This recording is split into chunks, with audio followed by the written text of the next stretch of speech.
Halo pemirsa, Anda menyaksikan berita nasional terkini bersama saya Restu Wulandari.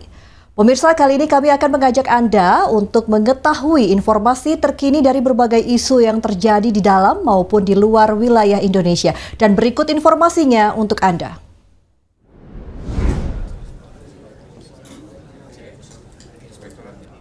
Penguatan tata kelola dan penyerahan biaya operasional haji dan umroh resmi dilakukan Kementerian Haji dan Umroh di Hotel Mercure Gambir, Jakarta Pusat pada Rabu 14 Januari 2026.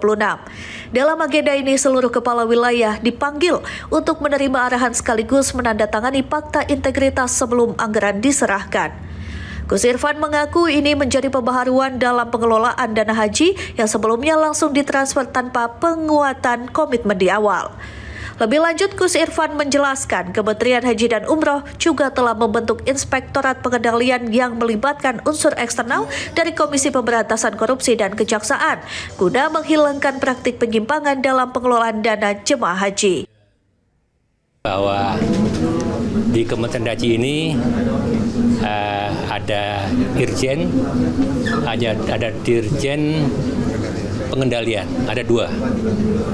Dan Dirjen Pengendalian itu kita ambilkan dari orang luar, ada yang dari KPK, ada yang dari Kejaksaan, dan bermacam-macam. Artinya apa? Kita serius dalam hal memastikan pengelolaan keuangan haji benar-benar akuntabel dan transparan. Ini Pak Dirjen. Dari Jakarta, Natasha Alko Ade Chandra Dewanata, Berita Nasional TV. Yo, kasih jalan. Operasi tangkap tangan terhadap 3 pegawai kantor pelayanan pajak Madya Jakarta Utara dan penggeledahan kantor Direktorat Jenderal Pajak Kementerian Keuangan oleh Komisi Pemberantasan Korupsi mendorong Menteri Keuangan Purbaya Yudi Sadewa mengambil sikap tegas. Purbaya yang ditemui di Jakarta Selatan Rabu pagi mengatakan akan mengevaluasi dan merotasi para pegawai yang terlibat penyelewengan. Namun keputusan terkait sanksi, termasuk rotasi yang diberikan akan mempertimbangkan tingkat pelanggaran yang dilakukan oleh pegawai. Menurut Purbaya, pegawai yang terlibat pelanggaran berat akan langsung dirumahkan, sementara pegawai dengan kategori pelanggaran sedang dan ringan akan dirotasi ke sejumlah daerah terpencil di Indonesia. Purbaya menghormati proses hukum yang sedang berjalan di KPK dan pihaknya tetap akan memberikan pendampingan hukum terhadap para tersangka. Pak, di KPK kemarin. Emang kenapa?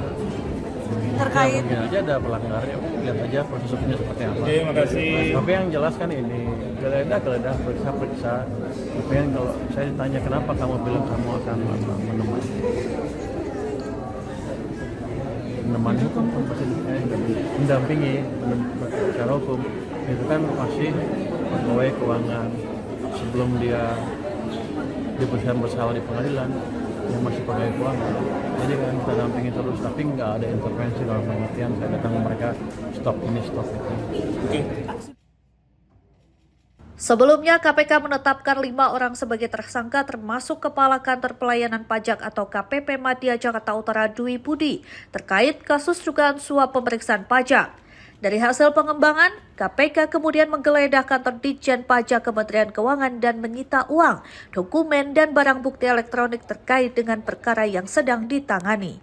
Dari Jakarta, Theo Fandi, Berita Nasional TV.